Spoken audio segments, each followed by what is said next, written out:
അസ്സലാമു അലൈക്കും വറഹ്മത്തുള്ളാഹി.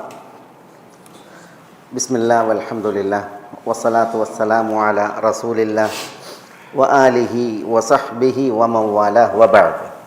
നമ്മളിവിടെ കഴിഞ്ഞ ക്ലാസ്സിൽ ഖാല ജഅൽനി അലാ ഖസാഇനിൽ അർദ് ഇന്നി ഹഫീദുൻ അലീം. ഇനി അതിൻ്റെ തുടർച്ചയിൽ وكذلك مكنا ليوسف في الأرض يتبوأ منها حيث يشاء نصيب برحمتنا من نشاء ولا نضيع أجر المحسنين. الله يشفيك شفاك الله. ഇവിടെ وكذلك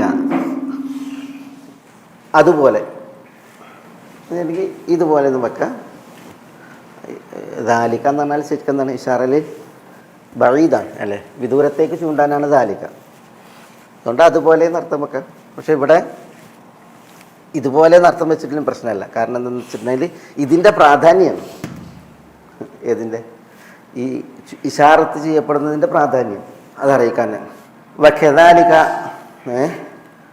ഇപ്രകാരം മക്കന്ന ലി യൂസുഫിന് അലൈഹിസ്സലാം നാം തംകീൻ നൽകി. മക്കന്ന എന്ന് പറഞ്ഞാൽ തരപ്പെടുത്തി, സൗകര്യം ചെയ്തു, അധികാരം നൽകി. മക്കന്ന എന്ന് പറഞ്ഞാൽ ആതൈന ലഹു സുൽത്താനൻ, അധികാരം നൽകി. അല്ലെങ്കിൽ മക്കന്ന എന്ന് പറഞ്ഞെങ്കിൽ സൗകര്യപ്പെടുത്തി, തരപ്പെടുത്തി, സ്ഥാനം നൽകി, സ്ഥലം നൽകി എന്നൊക്കെ അർത്ഥം. ജഅൽനാ ലഹു മക്കാനതൻ വമൻസിലതൻ എന്നൊക്കെ അർത്ഥം. സ്ഥാനവും ഇടവും നൽകി എന്നൊക്കെ അർത്ഥത്തിന് അങ്ങനെയൊക്കെ മക്കന്ന. അത് വിശദീകരിക്കാം. ലിയൂസുഫ യൂസുഫിന് അവിടെ ഫിൽ അർദ് എന്ന് പറഞ്ഞാൽ മിസ്റിൽ. യതബവ്വഉ മിൻഹാ ഹൈസു യശാ. യതബവ്വഉ യതബവ്വഉ എന്ന് പറഞ്ഞിട്ടുണ്ടെങ്കിൽ അദ്ദേഹം ഇറങ്ങി പാർക്കുന്നു, ഇറങ്ങി താമസിക്കുന്നു എന്നൊക്കെയാണ് അവിടെ അതിൻ്റെ ഒരു പദാർത്ഥം. മക്കാനുൽ ബൗ മടക്കസ്ഥാനം. യതബവ്വഉ എന്ന് പറഞ്ഞിട്ടുണ്ടെങ്കിൽ അതാണ്. അദ്ദേഹം ഇറങ്ങി താമസിക്കുന്നു, ഇറങ്ങി പാർക്കുന്നു എന്നുള്ളതൊക്കെ അതിൻ്റെ പദാർത്ഥം. അത് വിശദീകരിക്കാം. മിൻഹ എന്ന് പറഞ്ഞാൽ മിനൽ അർദ്, മിൻ അർദ് മിസ്ർ, ഈജിപ്റ്റ് നാട്ടിൽ. ഹൈസു യശ ഹൈസു എന്ന് പറഞ്ഞാൽ യശ എന്ന് പറഞ്ഞാൽ അദ്ദേഹം ഉദ്ദേശിക്കുന്നു. ഹൈസു യശ അദ്ദേഹം ഉദ്ദേശിക്കുന്നിടത്ത്, ഉദ്ദേശിക്കുമ്പോൾ, അദ്ദേഹത്തിൻ്റെ ഉദ്ദേശമനുസരിച്ച്. അതാണ് ഹൈസു പ്രയോഗിച്ചാലും.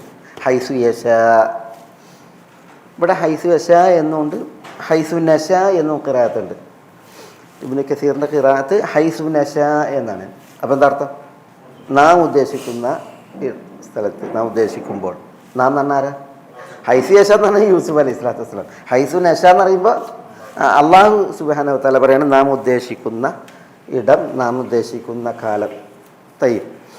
ഇവിടെ ഈ വക്കദാലിക എന്ന് പറഞ്ഞേ, വക്കദാലിക എന്ന് പറഞ്ഞാൽ ഇപ്പം ഈ യൂസുഫ് അലൈഹി സ്വലാത്തു വസ്സലാമക്ക് അള്ളാഹു സുബ്ഹാനഹു വ തആല നൽകിയ വിഷയമാണല്ലോ ഇവിടെ പറയുന്നത്, ഇതുപോലെ എന്നാണ്.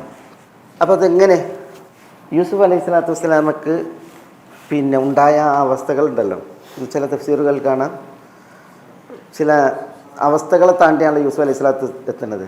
അതിന് ചില ആമുഖങ്ങളുണ്ട്, ചില നതീജകളുണ്ട്, റിസൾട്ടും ഉണ്ട്. ആമുഖങ്ങളൊക്കെ പരീക്ഷണാത്മകമാണ്. പക്ഷേ അതിൻ്റെയൊക്കെ റിസൾട്ട് ഒരു നല്ല നിലയിലും ഒരു പ്രതീക്ഷ നൽകപ്പെടുന്ന വിധത്തിലാണ്. ഇപ്പോൾ യൂസുഫ് അലൈഹി സ്വലാത്തു വസ്സലാമയോട് സഹോദരങ്ങൾ അസൂയ കാണിച്ചില്ലായിരുന്നുവെങ്കിൽ യൂസുഫ് അലൈഹി സ്വലാത്തു വസ്സലാം എവിടെ എത്തൂല? കിണറ്റിലെത്തിയില്ലായിരുന്നുവെങ്കിൽ യൂസുഫ് അലൈഹി സ്വലാത്തു വസ്സലാം എവിടെ എത്തൂല?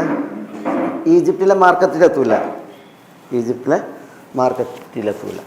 ഈജിപ്തിലെ മാർക്കറ്റിൽ യൂസുഫ് അലൈഹി സ്വലാത്തു വസ്സലാം ഒരു അടിമയായി വിൽക്കപ്പെട്ടു. ഒരു അടിമയായി വിൽക്കപ്പെടുക എന്ന് പറഞ്ഞിട്ടുണ്ടെങ്കിൽ അതും യൂസുഫിനെ പോലുള്ള ഒരാൾ ആ അടിമയായി വിൽക്കുക എന്നുള്ളത് ഭയങ്കര പരീക്ഷണമാണ്. അപ്പോൾ അടിമയായി വിൽക്കപ്പെട്ടില്ലായിരുന്നുവെങ്കിൽ യൂസുഫ് അലൈഹി സ്വലാത്തു വസ്സലാമയിലെ അസീസ് മിസ്ർ വിലക്ക് വാങ്ങായിരുന്നില്ല, തനിക്കായി വാങ്ങായിരുന്നില്ല.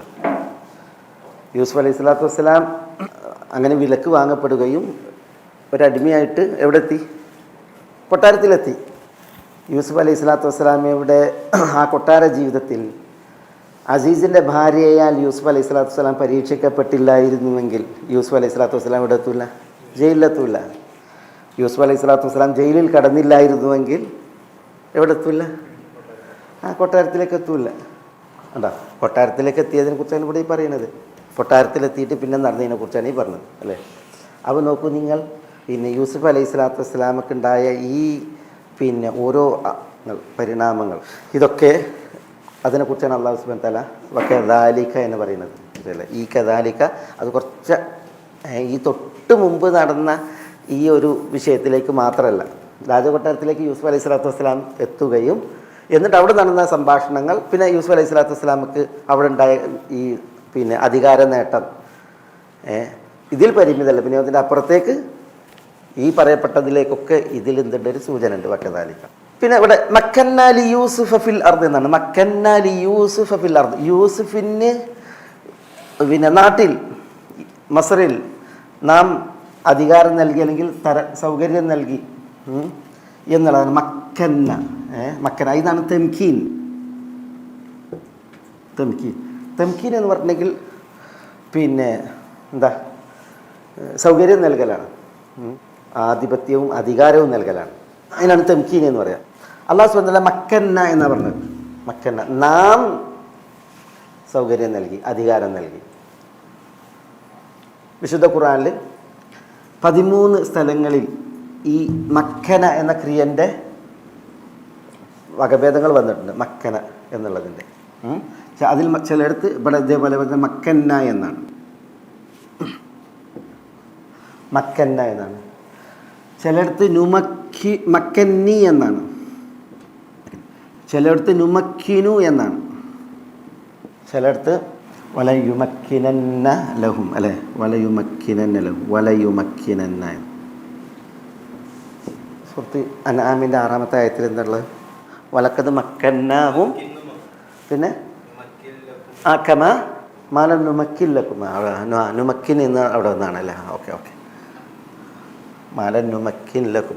അപ്പം മക്കന്നി എന്ന് ഇവിടെ വന്ന് എളുപ്പം കിട്ടും. പക്ഷേ നമ്മൾ ഒളിച്ചോളി കേൾക്കുമ്പോൾ വാതിൻ്റെ അടുക്കൽ ഒളിച്ചിരിക്കണ കണ്ടെത്തൂലാറില്ലേ. എല്ലായിടത്തും തിരഞ്ഞിട്ട് പിന്നെ ഒഴിച്ച് അറിയുമ്പോഴേ കാരണം വാതിൻ്റെ അടുക്കുന്ന തന്നെ എളുപ്പം കിട്ടുന്ന സ്ഥലത്താണ്. അതേപോലെയാണ് ഇത്. കാലമാ മക്കന്നി ഫിഹി റബ്ബി ഖൈറുൻ വഅഇനൂനി അല്ലേ. അത് എവിടെ? സുഹൃത്ത് കെഹ്ഫിൽ മാ മക്കന്നി, എൻ്റെ റബ്ബി എനിക്ക് അധികാരം നൽകിയതിൽ തന്നെ ധാരാളം ഖൈറുണ്ട് എന്ന് പറയാണ്. മക്കന്ന എന്ന് ഇവിടെ വന്നു, വേറെ സ്ഥലങ്ങളിൽ വന്നിട്ടുണ്ട്. ഇവിടെ പറഞ്ഞതുപോലെ തന്നെ മക്കന്ന, ഇന്നാ മക്കന്ന ലഹു ഫിൽ അർദ് വഅതൈനാഹു മിൻ കുല്ലി ശൈഇൻ സബബ, ദുൽഖർനൈനെ കുറിച്ച് പറഞ്ഞു. അതേപോലെ വലയുമക്കിനന്ന ലഹും ദീനഹുമുല്ലദീ ഇർതദാ ലഹും, സൂറത്ത് നൂറിൽ. ഇതിലൊക്കെ നോക്കി, ഇതിലൊക്കെ കർത്താവാരാ? ഈ ക്രിയകളിലൊക്കെ കർത്താവാരാ? കർത്താവ് അള്ളാഹയാണ്, അല്ലാഹു സുബ്ഹാനഹു വ തആലയാണ് കർത്താവ്. മക്കന്ന നാം അധികാരം നൽകി, മക്കന്നി എനിക്ക് അധികാരം നൽകി, നുമക്കിൻ നാം അധികാരം നൽകും, വലയുമക്കിനന്ന ലഹും അവർക്ക് അവൻ അധികാരം നൽകും. അള്ളാഹയാണ്. മനസ്സിലായില്ലേ? ഈ സ്വാധീനം നൽകുക, അധികാരം നൽകുക, അവസരം നൽകുക എന്നുള്ളതൊക്കെ അർത്ഥമാക്കുന്ന തംകീൻ, അതിലൊക്കെ കർത്താവായി വന്നത് അല്ലാഹു സുബ്ഹാനഹു വ തആലയാണ്. അത് അല്ലാഹു സുബ്ഹാനഹു വ തആല ആർക്കാണ് ഇത് നൽകുന്നത്? യൂസുഫിനെ പോലുള്ള, ദുൽഖർനൈനെ പോലുള്ളതായ, അതേപോലെ തന്നെ ഈ ഉന്നത സ്ഥാനങ്ങളും അധികാരങ്ങളും സ്വാധീനവും നൽകിയ ആളുകളെ കുറിച്ചാണ് അല്ലാഹു സുബ്ഹാനഹു വ തആല പറയുന്നത് അല്ലേ. ഇതൊന്നും അധികാരികളുടെയോ ഭരണാധികാരികളുടെയോ അല്ലെങ്കിൽ നേതാക്കന്മാരുടെയോ ഒന്നും കഴിവല്ല. അല്ലാഹു സുബ്ഹാനഹു വ തആല സ്വാധീനവും അധികാരവും നൽകുന്നുവെങ്കിൽ അത് അള്ളാഹുവിൻ്റെ ഔദാര്യമാണ് എന്നുള്ളത് മനസ്സിലാക്കാനാണ് അള്ളാഹ് എന്നുള്ളത് ഇതിലൊക്കെ കർത്താവായി വന്നത്. വിശുദ്ധ ഖുർആനിൽ ഈ പ്രയോഗം വന്നിടത്തൊക്കെ ഇങ്ങനെ പ്രയോഗിച്ചത് എന്ന് തഫ്സീറുകളിൽ വായിക്കാം. ഇവിടെ വിഷയം ഞാനിത് പറഞ്ഞത്, മക്കന്ന നാം അധികാരം നൽകി, സ്വാധീനം നൽകി, യൂസുഫിന് ഫിൽ അർദ് ഈജിപ്തിൻ്റെ നാട്ടിൽ, ഈജിപ്തിൻ്റെ മണ്ണിൽ. എങ്ങനെ? യതബവ്വഉ മിൻഹ ഹൈസു യശാ എന്നാണ്. യതബവ്വഉ അദ്ദേഹം ഇറങ്ങുന്നു, അദ്ദേഹം അവതരിക്കുന്നു ഈ ഈജിപ്തിൽ, മിൻഹ ഹൈസു യശാ അദ്ദേഹം ഉദ്ദേശിക്കും വിധം എന്നാണ്. ഇവിടെ ഇതിനെ തുടർന്ന് നുസീബു ബി റഹ്മത്തിന, നുസീബു എന്ന് പറഞ്ഞാൽ അസാബ ബി എന്ന് പറഞ്ഞാൽ ഏൽപ്പിക്കുക, ബാധിപ്പിക്കുക, ഏൽപ്പിക്കുക. നുസീബു നാം ഏൽപ്പിക്കും, ബാധിപ്പിക്കും. എന്തിന്? ബി റഹ്മത്തിനെ, നമ്മുടെ റഹ്മത്തിനെ, കാരുണ്യത്തെ. മൻ നശ, നാം ഉദ്ദേശിക്കുന്നവർക്ക്. വല നുദിഉ അജ്റൽ മുഹ്സിനീൻ, നല്ലത് ചെയ്യുന്നവർക്കുള്ള പ്രതിഫലം നാം നഷ്ടപ്പെടുത്തുകയില്ല, പാഴാക്കുകയില്ല എന്ന് അല്ലാഹു സുബ്ഹാനഹു വ തആല പറയാണ്. ഇവിടെ ഈ റഹ്മത്തിനെ പ്രയോഗിച്ചതിനും അതുപോലെ നസീബ്. ഈജിപ്തിൻ്റെ നാട്ടിൽ യൂസുഫ് അലൈഹി സ്വലാത്തു വസ്സലാമക്ക് അല്ലാഹു സുബ്ഹാനഹു വ തആല അധികാരം തരപ്പെടുത്തി എന്ന് പറയണം. ആ അധികാരം തരപ്പെടുത്തിയത് അതിൻ്റെ ഒരു വിഷയമാണ് ഇവിടെ നമ്മൾ ഇല്ലേ. ഈജിപ്തിൻ്റെ രാജാവ് അന്ന് ഒരു മുസ്ലിമല്ല. ഈജിപ്തിൽ അന്ന് ഭരണം ഇസ്ലാമികവുമല്ല. എന്നിട്ടും ഒരു നബിയായ റസൂലായ യൂസുഫ് അലൈഹി സ്വലാത്തു വസ്സലാം അവിടെ ഭരണത്തിൽ പങ്കാളിയായി. അദ്ദേഹം ഭരണത്തിൻ്റെ അന്നത്തെ സുപ്രധാന സ്ഥാനം ചോദിച്ചു വാങ്ങി. ഇജാലിനി അല ഖസാഇനിൽ അർദ്. അന്നത്തെ ആ സാഹചര്യത്തിൽ ഈജിപ്തിൻ്റെ ഏറ്റവും സുപ്രധാന സ്ഥാനം ഏതാ? അത് ഈ ഖസാഇനുൽ അർദാണ്. ഏറ്റവും സുപ്രധാന സ്ഥാനം ഖസാഇനുൽ അർദാണ്. കാരണം ഈജിപ്തിനെ ഗ്രസിക്കാനിരിക്കുന്ന 7 ക്ഷേമവർഷങ്ങൾക്ക് ശേഷമുള്ള 7 ക്ഷാമവർഷങ്ങൾ, അതിനെ കൈകാര്യം ചെയ്യുന്ന വിഷയമാണ് സുപ്രധാനം. അത് ഈജിപ്തിന് മാത്രമല്ല, ആ പരിസര നാടുകളെ മുഴുവൻ ഗ്രസിക്കുന്ന ഒരു വലിയ വിപത്താണ് ആ ക്ഷാമം. അതുകൊണ്ട് തന്നെ ആ സ്ഥാനം ഈ ഖസായിനുൽ അർദ് എന്ന് പറഞ്ഞെങ്കിൽ അന്നത്തെ ഈജിപ്തിൻ്റെ പ്രധാനപ്പെട്ട സ്ഥാനമാണ്, പുഞ്ചിക സ്ഥാനമാണ്. അത് ചോദിച്ചു വാങ്ങി യൂസുഫ് അലൈഹി സ്വലാത്തു വസ്സലാം. അത് ചോദിച്ചു വാങ്ങിയിട്ട് ആ ഇസ്ലാമികേതര ഭരണവ്യവസ്ഥിതി നിലനിൽക്കുന്നിടത്ത് നബിയായ റസൂലായ യൂസുഫ് അലൈഹി സ്വലാത്തു വസ്സലാം ആ സ്ഥാനം കൈയാളാണ്. അതും വളരെ കൃത്യമായ നിലക്ക്. ഇതിനെക്കുറിച്ചാണ് അല്ലാഹു സുബ്ഹാനഹു വ തആല പറഞ്ഞത്, മക്കന്ന ലി യൂസുഫ്, യൂസുഫിന് നാം അധികാരം നൽകി, നാം സൗകര്യം നൽകി എന്നുള്ളത്. അപ്പോൾ അല്ലാഹു സുബ്ഹാനഹു വ തആല യൂസുഫ് അലൈഹി സ്വലാത്തു വസ്സലാമക്ക് കഴിഞ്ഞതാണ്. അല്ലാഹു സുബ്ഹാനഹു വ തആല കഴിഞ്ഞാണ്. അത് യൂസുഫ് അലൈഹി സ്വലാത്തു വസ്സലാമയുടെ ഒരു ഗവേഷണമോ അല്ലെങ്കിൽ അദ്ദേഹത്തിൻ്റെ ഒരു അന്വേഷണമോ മാത്രമല്ല, പിന്നെയോ അത് അല്ലാഹു സുബ്ഹാനഹു വ തആല നബിയായ റസൂലായ യൂസുഫിന് അലൈഹിസ്സലാം. ഇതിനു മുമ്പ് യൂസുഫ് നബിയാണ്. ഇത് ചോദിക്കുന്നതിന് മുമ്പ് യൂസുഫ് ആരാണ്? വലമ്മ വലഗ അശുദ്ധഹു ആതൈനാഹു ഹുക്മൻ വ ഇൽമ എന്ന് പറഞ്ഞില്ലേ. യൂസുഫ് അലൈഹി സ്വലാത്തു വസ്സലാം നബി ആയിട്ടുണ്ട്. അതുകൊണ്ട് തന്നെ നബിയായ യൂസുഫ് അലൈഹി സ്വലാത്തു വസ്സലാമക്ക് അല്ലാഹു സുബ്ഹാനഹു വ തആല തരപ്പെടുത്തി കൊടുത്താണ്. അതുകൊണ്ട് തന്നെ ഇസ്ലാമികേതര ഭരണവ്യവസ്ഥകളിൽ അവിടെയുള്ള സ്ഥാനമാനങ്ങൾ അതെത്ര ഉയർന്ന തസ്തികയായാലും ഉയർന്ന അധികാര പദവിയായാലും ഒരു മുസ്ലിം അത് കൈയാളുന്നതിൽ എന്തില്ല, ഒരു മുസ്ലിം അത് കൈയാളുന്നതിൽ ഒരു അനിസ്ലാമികതയില്ല. അത് അനനുവദനീയമാകുന്നൊരു വിഷയമല്ല. അതാണ് ഈ ഒരു വിഷയം നമ്മളെ അറിയിക്കുന്നത്. എപ്പോഴും ഒരു മുസ്ലിം അത്തരം സ്ഥാനങ്ങൾ കൈയാളുമ്പോൾ ശരിയാണ്, ഇസ്ലാമികമായ മര്യാദകൾ, ഇസ്ലാമികമായ വിധിവിലക്കുകൾ, സൂക്ഷ്മതകൾ ഇതൊക്കെ പാലിക്കണം എന്നുള്ളതിൽ ഇഷ്കാലൊന്നുമില്ല. പക്ഷേ ഇത്തരം ഈ അധികാര സ്ഥാനങ്ങളെ ഏൽക്കുന്ന വിഷയത്തിൽ അതിന് എത്ര ഉയർന്ന സ്ഥാനമാണെങ്കിലും അതിലൊരു അനിസ്ലാമികതയും ഇല്ല എന്നുള്ളതിന് തെളിവാണ്, മനസ്സിലായില്ലേ, ഈ ഒരു സംഭവം. അനിസ്ലാമികത വാഴുന്നിടത്ത് ഒരു മുസൽമാൻ്റെ ഇസ്ലാം ജലരേഖയാണ് എന്നാണ് ചിലർ പറയുന്നത്. ഇസ്ലാമിന് രാഷ്ട്രീയ വ്യാഖ്യാനം നൽകിയ പിന്നെ ജമാഅത്തെ ഇസ്ലാമിയെ പോലുള്ളതായ സംഘടനകളും നേതാക്കന്മാരും പറയുന്നത്, അനിസ്ലാമികത വാഴുന്നിടത്ത് ഒരു മുസൽമാൻ്റെ ഇസ്ലാം ജലരേഖ എന്ന് പറഞ്ഞാൽ എന്താ? വെള്ളത്തിലിങ്ങനെ വരച്ചിട്ടുണ്ടെങ്കിൽ ആ വര അവിടെ ഉണ്ടാവുമോ? നമ്മൾ വരക്കണീൻ്റെ പിന്നാലെ അതിൽ പോവും അല്ലേ? അതേപോലെ ഭൂമിയിൽ സ്ഥാപിക്കപ്പെടാത്ത വീട് പോലെ എന്നൊക്കെ പറയാം. അതൊക്കെ ഏറ്റവും അപകടകരമായ പ്രസ്താവനകളാണ്. പറയുമ്പോൾ ശരിയാണ്, ഇങ്ങനെ നമുക്ക് ഭയങ്കര ഉഷാറായിട്ട് വയലറിയാൻ നല്ല പോയിൻ്റ് ആയിരിക്കും. പക്ഷേ നമ്മളതിനെ സൂക്ഷ്മമായി വായിച്ചിട്ടുണ്ടെങ്കിൽ അത് വളരെ ഇസ്ലാമിന് ഘടകവിരുദ്ധവും അതേപോലെ തന്നെ ഒരിക്കലും ഇസ്ലാമികമായി നീതീകരിക്കാൻ പറ്റാത്ത പ്രസ്താവനകളാണ്. ഒരു കാലത്ത് അതൊക്കെയായിരുന്നു നമ്മളെ നാടുകളിൽ പല യുവാക്കളെയും ഭരിച്ചിരുന്നതും നയിച്ചിരുന്നതും. അതുകൊണ്ടാണ് പലരും തീവ്രവാദികളും ഭീകരന്മാരൊക്കെ ആയിട്ട് മാറിയത്. ചില മുസ്ലിം ഇപ്പോൾ സലഫിയത്തിലേക്ക് തന്നെ ചേർത്ത് പറയുന്ന ചില ആളുകൾ, യുവാക്കൾ അത്തരം ചിന്തകൾ കൊണ്ടുവരുന്നുണ്ട്. അതിൽ സ്വാധീനിക്കപ്പെട്ടിട്ടുണ്ട്. അതുകൊണ്ടാണ് ഈ തീവ്രതയും അതേപോലെ തന്നെ ഈ അതിരുവിട്ട ചില നിലപാടുകളൊക്കെ ചില ആളുകൾ പ്രസംഗിക്കാനും പെരുമാറാനൊക്കെ തുടങ്ങിയത്. എന്നാൽ യഥാർത്ഥത്തിൽ നമ്മൾ ശരിക്ക് ഈ ഇസ്ലാമിക ചരിത്രവും വിശുദ്ധ ഖുർആൻ്റെ അധ്യാപനങ്ങളൊക്കെ വായിക്കുമ്പോൾ അതൊക്കെ വലിയ അപകടമാണ്. അപ്പം നജാഷി രാജാവിനെ കുറിച്ചൊന്ന് ആലോചിച്ച് നോക്കി. നജാഷി രാജാവ് ഇവിടുന്ന് മരിച്ചപ്പോൾ അവിടുന്ന് തുടങ്ങണം. അദ്ദേഹത്തിൻ്റെ മരണത്തിൽ നിന്ന് വേണം അദ്ദേഹത്തിനെ വായിക്കാൻ. അഷ്റഫുൽ ഖൽക്ക് റസൂലുള്ളാഹി സ്വല്ലല്ലാഹി അലൈഹി വസല്ലം തങ്ങളെയാണ് അള്ളാഹു സുബ്ഹാനഹു വ തആല നജാശി രാജാവിന് മയ്യത്ത് നിസ്കരിക്കാൻ ഇമാമാക്കിയത്. നബി സ്വല്ലല്ലാഹു അലൈഹി വസല്ലം തങ്ങൾ അദ്ദേഹത്തെ ഒരിക്കലും കണ്ടിട്ടില്ല. നബി സ്വല്ലല്ലാഹു അലൈഹി വസല്ലം തങ്ങളെ അദ്ദേഹവും കണ്ടിട്ടില്ല. നബി സ്വല്ലല്ലാഹു അലൈഹി വസല്ലം തങ്ങൾ ജീവിച്ച നാളിലാണ് അദ്ദേഹം ജീവിച്ചത്.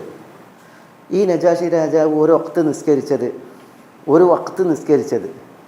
ഇസ്ലാം ആശ്ലേഷിച്ചിട്ട് ഒരു വഖ്ത് നിസ്കരിച്ചു. അദ്ദേഹത്തിൻ്റെ ആ പ്രകാരം നിസ്കരിച്ചിട്ടുണ്ടാവാം. കാരണം അദ്ദേഹം ഒരു ക്രിസ്തീയ വിശ്വാസിയായിരുന്നു. അവർക്ക് നിസ്കാരമുണ്ട്, ആ നിലക്ക് നിസ്കരിച്ചിട്ടുണ്ടാവാം. പക്ഷേ ഇസ്ലാമിൽ വന്നിട്ടൊരു നിസ്കാരം നിർവഹിച്ചതോ ഒരു സക്കാത്ത് നൽകിയതോ നബി തങ്ങളുടെ മദീന കാലഘട്ടത്തിലാണ് അദ്ദേഹം മരിക്കുന്നത്. അപ്പോൾ പിന്നെ നബി തങ്ങൾ ഇവിടെ നബിയായി നിയുക്തമായതിനു ശേഷം അദ്ദേഹം ഇവിടെ എത്രയോ വർഷങ്ങൾ ഉണ്ടായിട്ടുണ്ട്. പിന്നെ അദ്ദേഹം നബി തങ്ങൾ അയച്ച ഒരു കത്ത് പ്രകാരമാണ് ഇസ്ലാം സ്വീകരിക്കുന്നതും ആ പ്രഖ്യാപനം ഉണ്ടാകുന്നതൊക്കെ. എന്തായാലും അദ്ദേഹം അവിടെ ഭരണം കയ്യാളി.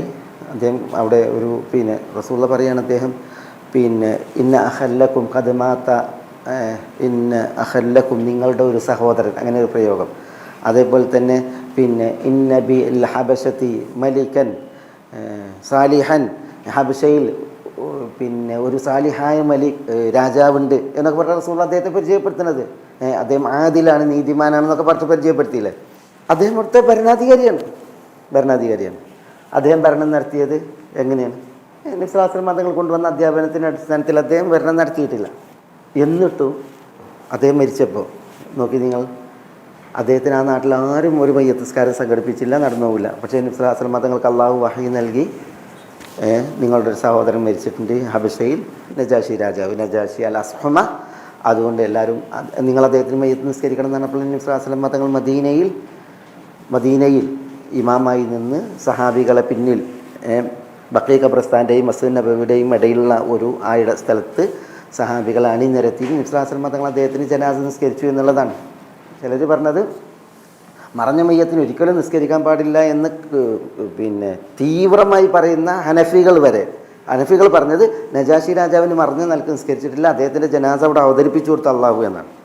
അവതരിപ്പിച്ചു കൊടുത്ത് മദീനയിൽ. എന്നിട്ട് അതിന് മുന്നിൽ നിന്ന് നിർത്തിയിട്ടാണ് സഹസ്രമതങ്ങൾ നിസ്കരിച്ചതെന്ന് പറയുന്നവരുണ്ട്.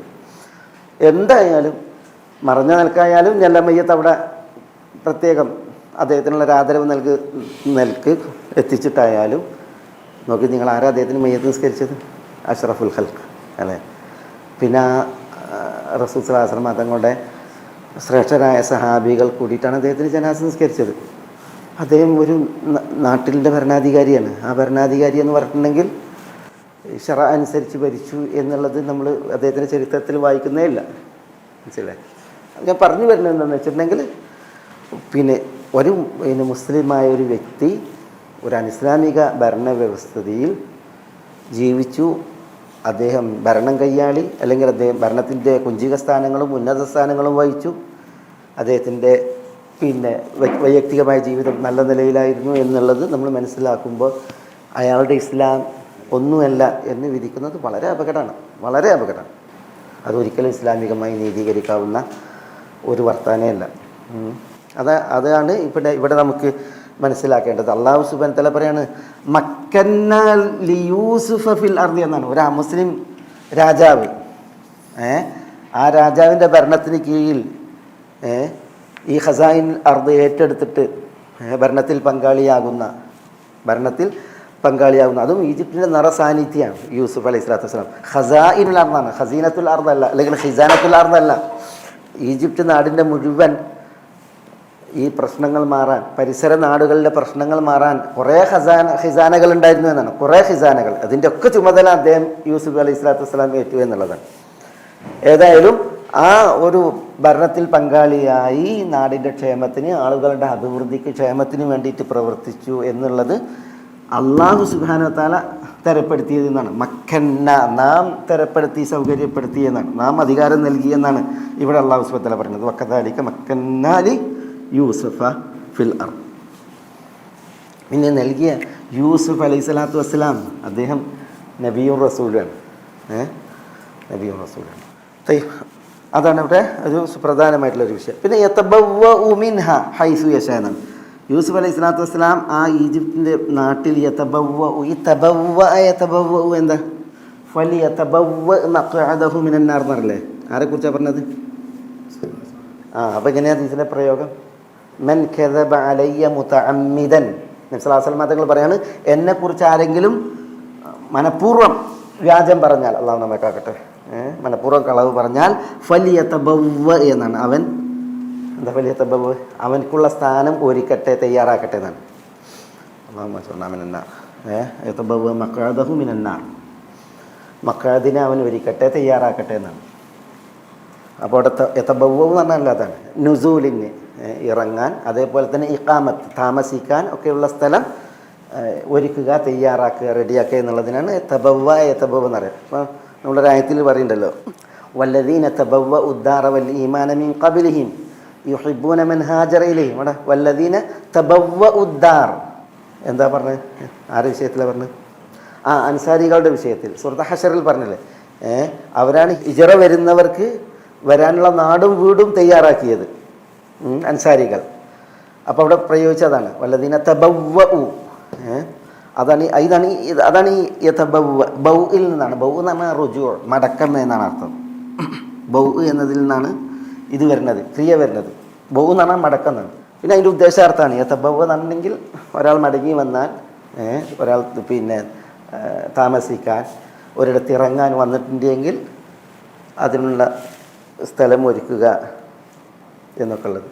ഏതായാലും യൂസുഫ് അലൈഹി സ്വലാത്തു വസ്സലാം മിസ്റിൽ യതബവ്വഉ മിൻഹ, ആ മിസ്റിൽ അതിനദ്ദേഹം പിന്നെ ഹൈസ് വേഷം അദ്ദേഹം ഉദ്ദേശിക്കും വിധം ഇറങ്ങുന്നു, താമസിക്കുന്നു, സഞ്ചരിക്കുന്നു എന്നുള്ളതൊക്കെയാണ്. പക്ഷേ അദ്ദേഹം ഈജിപ്തിലേക്ക് വന്നപ്പോഴോ എങ്ങനെ ഈജിപ്തിലേക്ക് യൂസുഫ് അലൈഹി സ്വലാത്തു വസ്സലാം വന്നത്? അടിമയായിട്ട്. ഒരടിമ വന്നിട്ടുണ്ടെങ്കിൽ, എന്താ അടിമൻ്റെ അവസ്ഥ? ഇപ്പം അദ്ദാസ് എവിടെ നമ്മൾ വായിക്കുന്നത്? അദ്ദാസിനെ വായിക്കുന്നത് എവിടെയാണ്? തായിഫിൽ.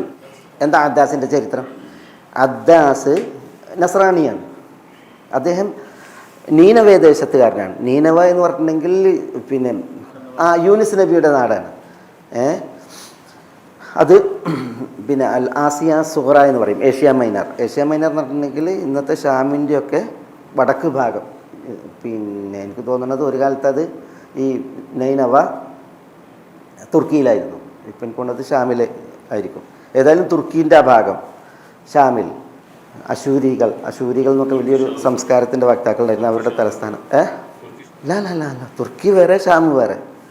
പക്ഷേ ഈ പിന്നെ ചരിത്രത്തിലുണ്ടായിട്ടുണ്ട് അങ്ങോട്ടും ഇങ്ങോട്ടും കൊടുക്കൽ വാങ്ങലുണ്ടല്ലോ പല നിലക്കും. അതിലെന്ത് ചെയ്തിട്ടുണ്ട്, പല നാടുകൾ അങ്ങോട്ടും ഇങ്ങോട്ടും ഒക്കെ പോയിട്ടുണ്ട്. എന്തായാലും ഒരു കാലത്ത് ഷാമിലായിരുന്നത് തുർക്കിയിലേക്ക് പോയിട്ടുണ്ട്, തുർക്കിയിലായിരുന്നത് ഷാമിലേക്ക് വന്നിട്ടുണ്ട്. അത് വിഷയം. ഏതായാലും ഈ നൈനവേ ദേശത്തുകാരനായ അദ്ദാസ്, അദ്ദേഹം ഒരു പിന്നെ നസ്രാനിയായിരുന്നു, അദ്ദേഹം ഒരു സ്വതന്ത്രനായിരുന്നു.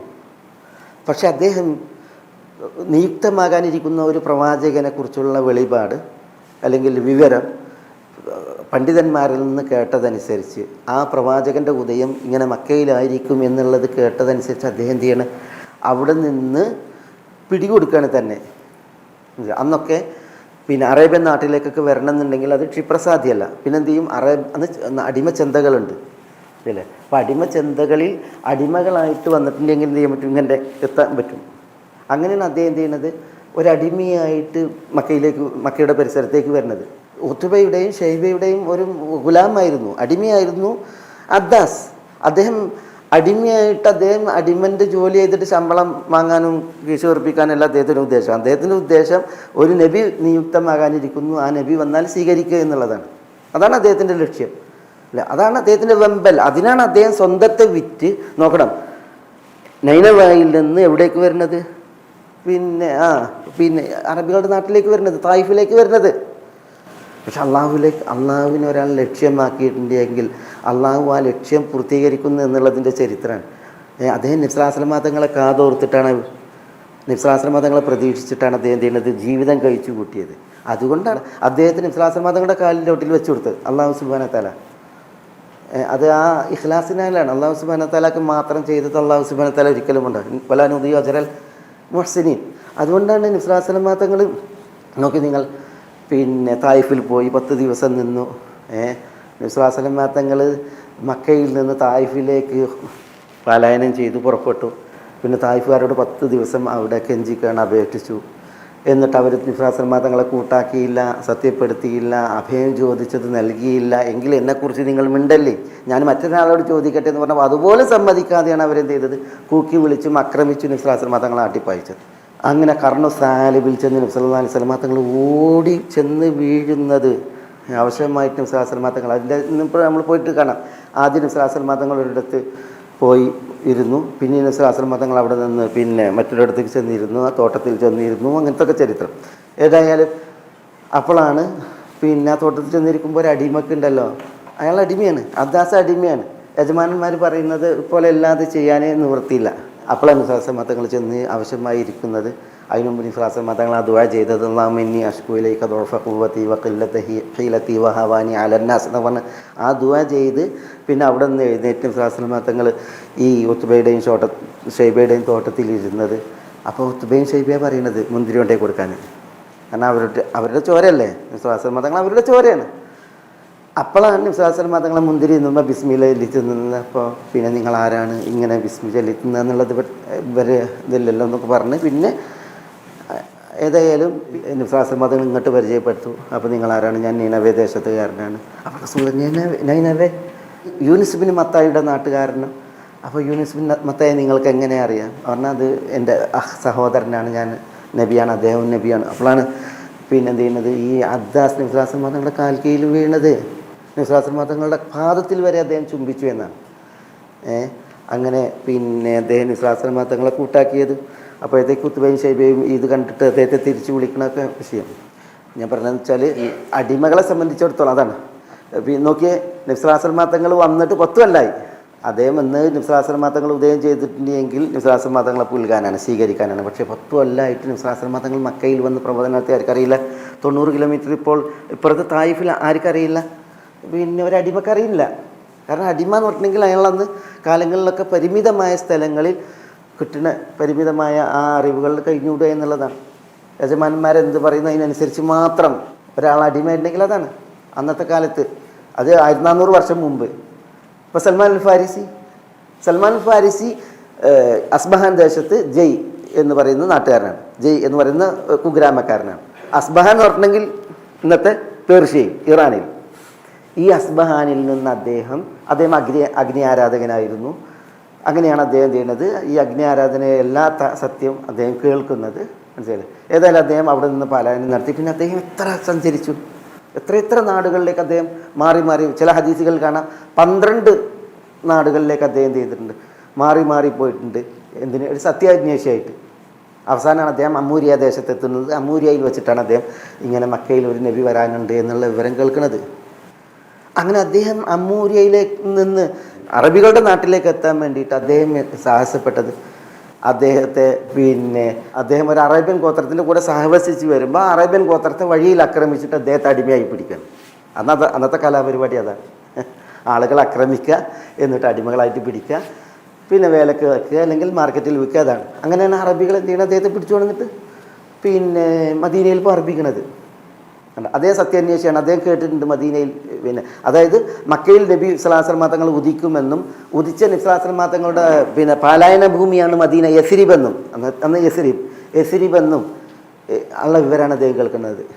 2 ഹറകൾക്കിടയിൽ ഈത്തപ്പനകൾ വിളഞ്ഞാടുന്ന സ്ഥലത്ത് അദ്ദേഹം ഹിജറ വരും എന്നുള്ള വാർത്ത കേട്ട് അദ്ദേഹം അതാ മനസ്സിൽ ഓർത്തിട്ടാണ് അദ്ദേഹം ചെയ്യുന്നത്, പിന്നെ ജീവിക്കണത്. നോക്കണം, നബി സ്വല്ലല്ലാഹു അലൈഹി വസല്ലം തങ്ങൾ മദീനയിലേക്ക് ഹിജറ വന്നിട്ടും അദ്ദാസ് അറിയണില്ല, സൽമാൻ അൽ ഫാരിസി അറിയണില്ല ഇങ്ങനെ വന്നത്. പിന്നെ ആണ് എനിക്ക് തോന്നുന്നത് ഇന്നത്തെ അൽ ഫക്കീർ എന്ന് പറയാം, മദീനയിലുണ്ട് അൽ ഫക്കീർ എന്ന് പറഞ്ഞിട്ടൊരു സ്ഥലം. ഫക്കീർ കിണറുണ്ട്, ഫക്കീർ തോട്ടമുണ്ട് മദീനയിൽ പോയാൽ. ആ ഫക്കീറിൽ സൽമാൻ അൽ ഫാരിസി ഒരടിമയായിട്ട് ജോലി ചെയ്തുകൊണ്ടിരിക്കെ അപ്പോഴത്തേക്ക് എത്ര കഴിഞ്ഞ് ഒരുപാട് അകലെയാണ് ഫക്കീർ. മദീനയിൽ മസ്ജിദുൻ നബവിൻ്റെ തെക്ക് ഭാഗം ഉടനെ ബനു ഖൈനുഖ, പിന്നെ കുറച്ചുകൂടി ഇപ്പുറത്തേക്ക് അങ്ങോട്ടുണ്ടെങ്കിൽ ബനു നദീർ. നിഫ്രാസ മതങ്ങൾ കാൽനടയായി പോയി വരുന്ന സ്ഥലമാണ്. അവിടെ ഈ സൽമാൻ ഫാരിസിക്ക് അറിയണില്ല നിഫ്രാസ മതങ്ങൾ വന്നത്. അദ്ദേഹം തോട്ടത്തിൽ ഈത്തപ്പൻ്റെ മുകളിൽ പണിയെടുത്തുകൊണ്ടിരിക്കുകയാണ്. അദ്ദേഹത്തിൻ്റെ യജമാന്മാർ നിഫ്രാസ മതങ്ങളെ കുറിച്ചിട്ട് പരദൂഷണം പറയുന്നത്, അല്ലെങ്കിൽ നിഫ്രാസ മതങ്ങളുടെ വിഷയങ്ങൾ പറയുന്നത്. അപ്പം അദ്ദേഹം നബിസ്വല്ലല്ലാഹു തങ്ങൾ ഇങ്ങനെ മദീനയിൽ എത്തിയിട്ടുണ്ടെന്ന് കേട്ടപ്പോൾ ആ ഈത്തപ്പനയിൽ നിന്ന് വീണ മാതിരി അദ്ദേഹം പൊളിഞ്ഞാട്ട് ചോദിക്കുന്നുണ്ട്, ഇറങ്ങുകയാണ്. പിന്നെയാണ് ചോദിക്കുന്നതും അദ്ദേഹത്തിന് പിന്നെ വിഷയങ്ങളൊക്കെ നബിസ്വല്ലല്ലാഹു തങ്ങളെ കാണാൻ വേണ്ടിയിട്ട് പിന്നെ പോണൊക്കെ വിവരം. ഞാൻ പറഞ്ഞു വെച്ചാൽ ഈ ഒരു അടിമത്തത്തിൻ്റെ ബന്ധനം എന്ന് പറഞ്ഞെങ്കിൽ, അടിമത്ത ജീവിതം എന്ന് പറഞ്ഞെങ്കിൽ പ്രത്യേകിച്ച് ആ കാലഘട്ടങ്ങളിൽ വലിയ വിഷയമാണ്. ഇത് അതിനും എത്രയോ വർഷങ്ങൾക്കാണ്, സഹസ്രാബ്ദങ്ങൾക്ക് അപ്പുറമാണ് യൂസുഫ് അലൈഹി സ്വലാത്തു വസ്സലാമയുടെ വിഷയം. അപ്പോൾ അന്ന് ആളുകളിലൊക്കെ ഒരടിമയായ ഒരു നാട്ടിലെത്തുക എന്ന് പറഞ്ഞാൽ ആ മനുഷ്യനാണ് കണ്ടോ യതബവ്വഉ മിൻഹാ ഹൈസു യശാ. അല്ലാഹു സുബ്ഹാനഹു വ തആല ഇതൊക്കെ പറയുമ്പോൾ അതിന് വലിയ ആശയാണ്. ഇന്നലെ അടിമയായി വന്നിറങ്ങിയ ഒരു വ്യക്തി ഉണ്ടല്ലോ, പിന്നെ താൻ ഉദ്ദേശിക്കും വിധം ആ നാട്ടിൽ താമസിക്കാനും അതേപോലെ തന്നെ സഞ്ചരിക്കാനും ഒക്കെ അവസരമുള്ള ആളായിട്ട് മാറുകയാണ്. അല്ലാഹുവിൻ്റെ ഔദാര്യം. അൽഹംദുലില്ലാഹ്.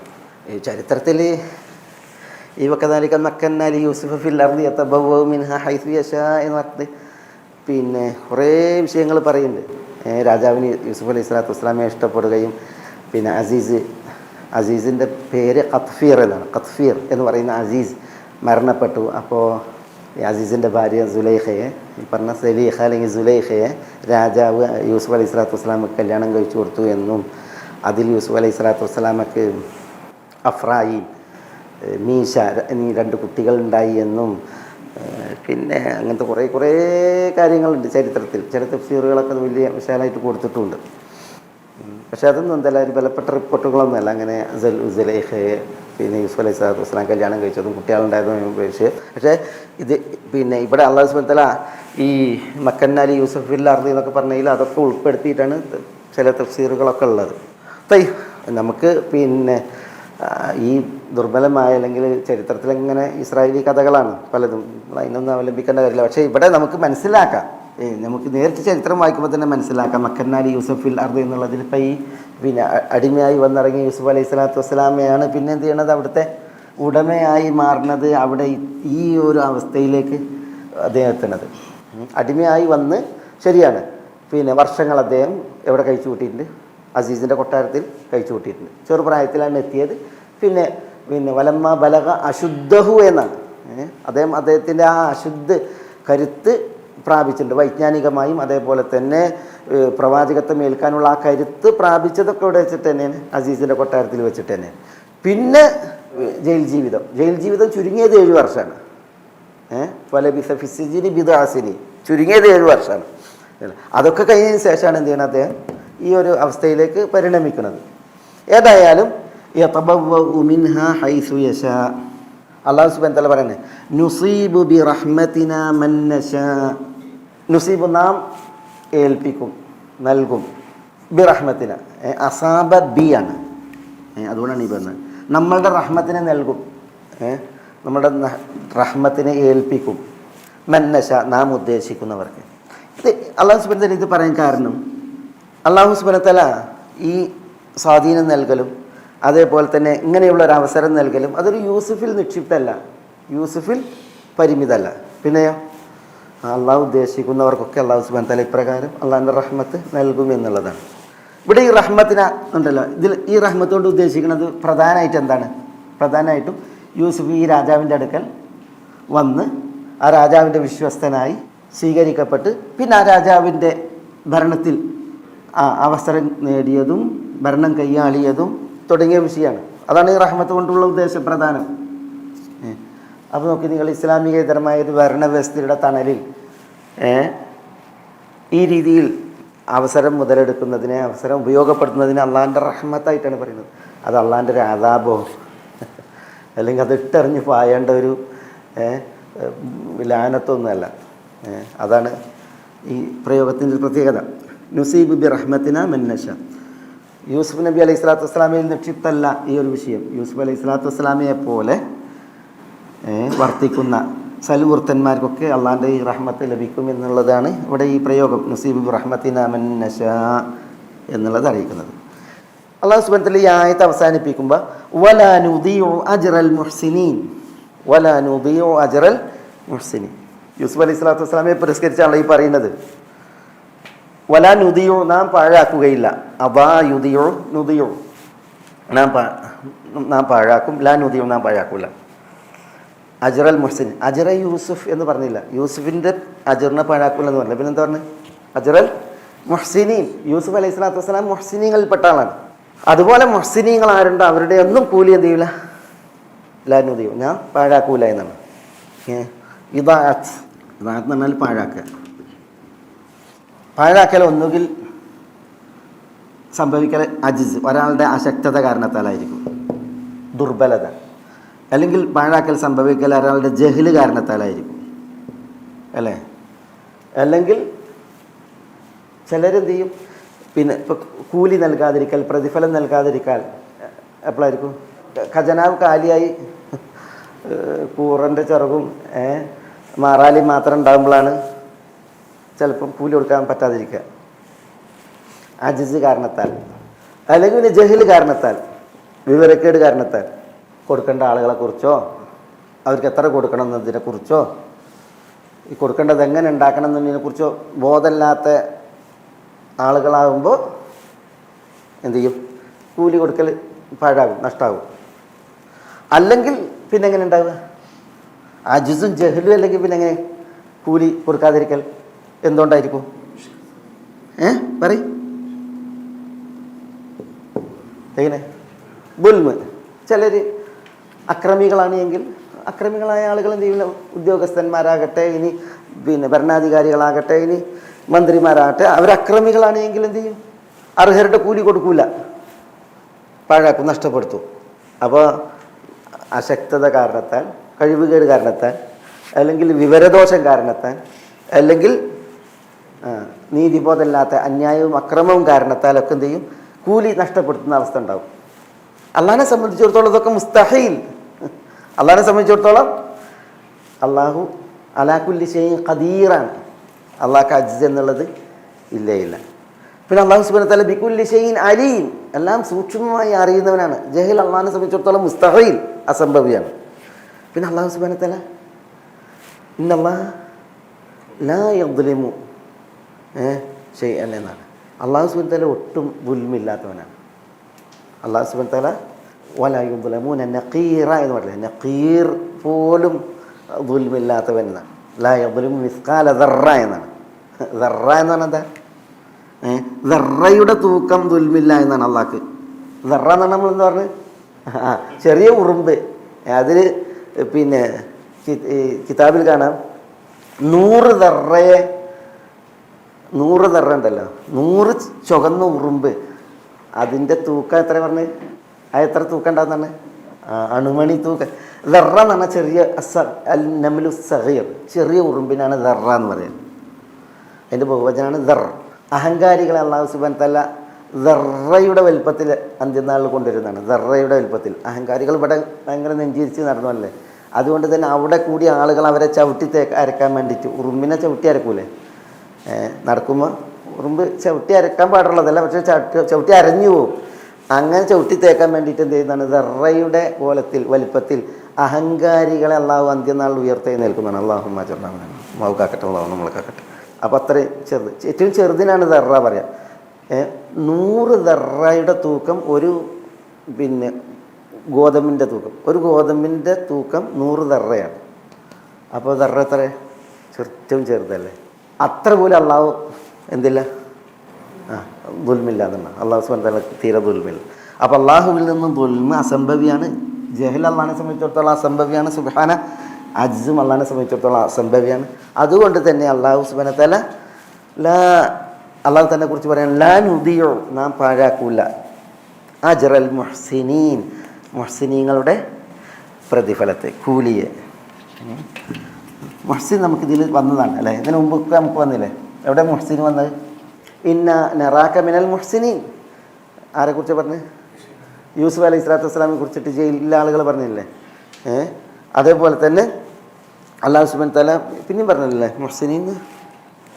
വലമ്മ ബലഗ അശുദ്ധഹു ആതൈനാഹു ഹുക്മൻ വ ഇൽമ ഇന്നാ കദാലിക നജ്സിൽ മുഹ്സിനീൻ അല്ലേ? മുഹ്സിനീങ്ങൾക്ക് നാം പ്രകാരം നൽകുന്നതാണ്. ഇവിടെ മുഹ്സിനീൻ എന്നാണ്, ഇഹ്സാനിൽ നിന്നാണ് Muhsin.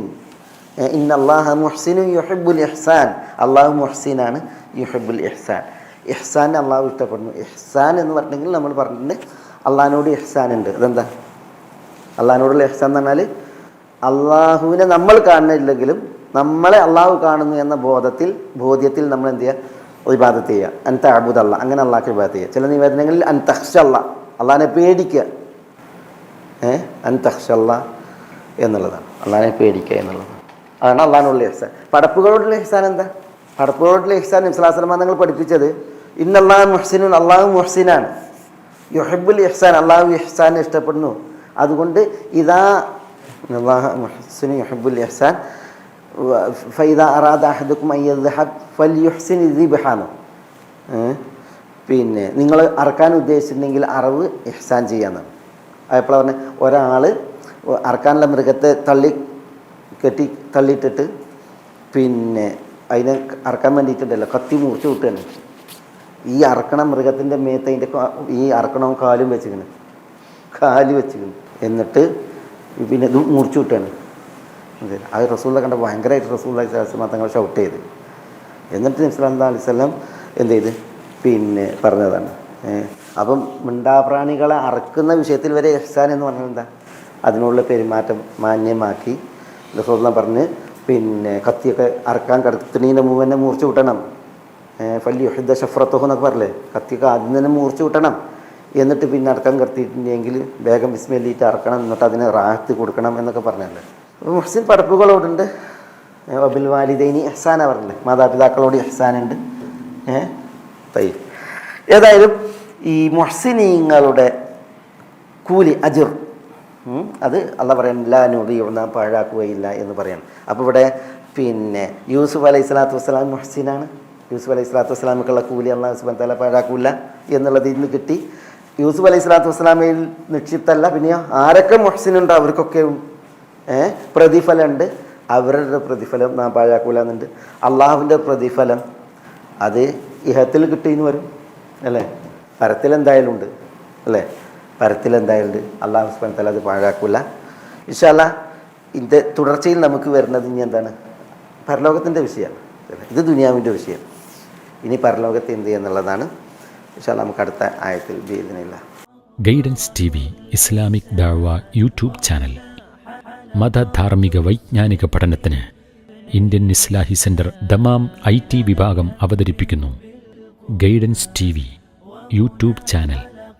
Guidance TV light for life.